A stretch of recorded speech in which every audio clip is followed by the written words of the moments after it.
Earlier this year, as we were celebrating the 5-year anniversary of ASEA, I wanted to summarize the ASEA ethos in connection with our convention.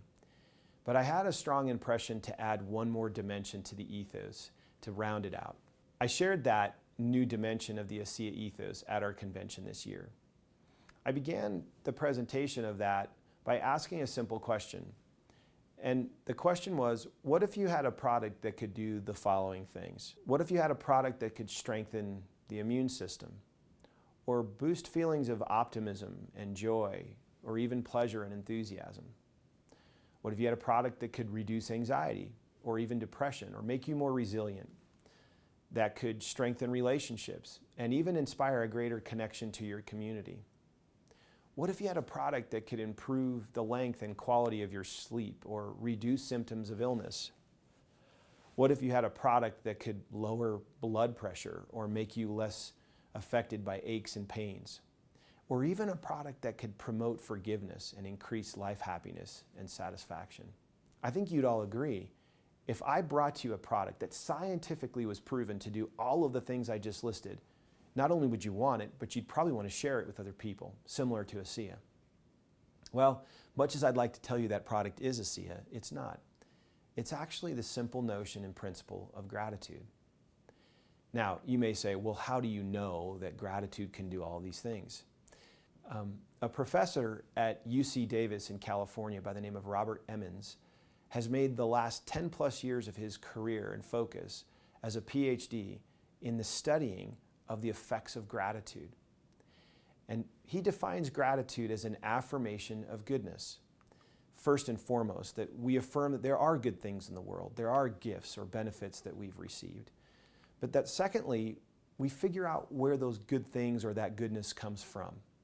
And we come to a realization that the source of this goodness is not always ourselves, but actually often outside of ourselves. And in the case of the fact that some of this comes from other people, we acknowledge that other people, or even if you're spiritually minded, even higher powers, give us many gifts, big and small, that help us achieve the good things in our lives. Now you may ask, well, how did he prove it then? How did he know scientifically, for example, this would lower blood pressure? Well, he did one simple test. He gave a group of people a journal, a gratitude journal, and invited those people every day to write down 5 things for which they were grateful. Could be a sunset, or a really good cup of coffee that day, or a chance to go for a walk with their loved one, or visit a grandmother, or something in nature. Didn't matter what it was. His feeling was, you can list anything you want, but list 5 things every day. Contrastingly, what he did was asked a group of people to write down 5 things every day that bothered them, that annoyed them, things not necessarily gratitude, but things that frustrated them. And then he measured things like blood pressure, quality of sleep, what their aptitude was to forgive others, or how involved they were in their communities. And using simple measurements, he could prove that those people that were taking a few minutes every day to list out what they were most grateful for were in fact happier, more resilient, less affected by aches and pains.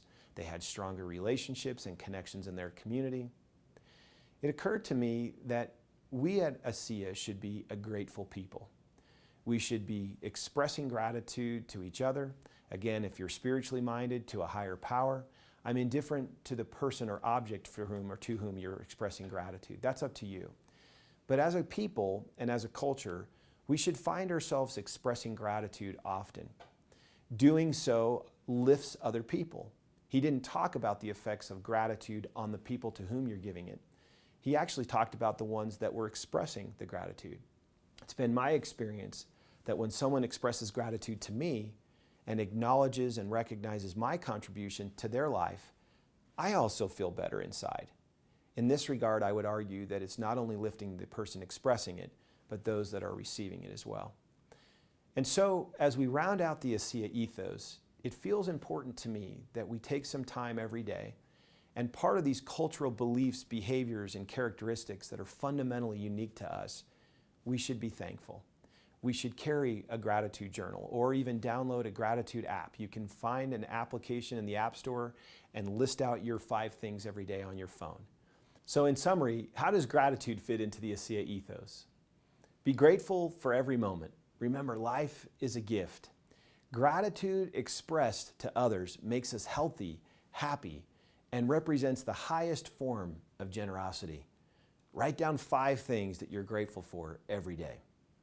I believe if we do that, not only will we be happier and healthier, as Dr. Emmons clearly is proving through his studies, I think our culture will continue to be different to others. We'll be a place where we believe, we belong, we become, we manage motives, we keep E under P, we treat each other kindly as people, as we learn in the Anatomy of Peace, and we're grateful. I believe that will be the capstone to the ASEA ethos, and so I challenge you, remember, be grateful. Write down the 5 things today and every day for which you're grateful. And do it at ASEA as well, and we'll build a beautiful ethos together.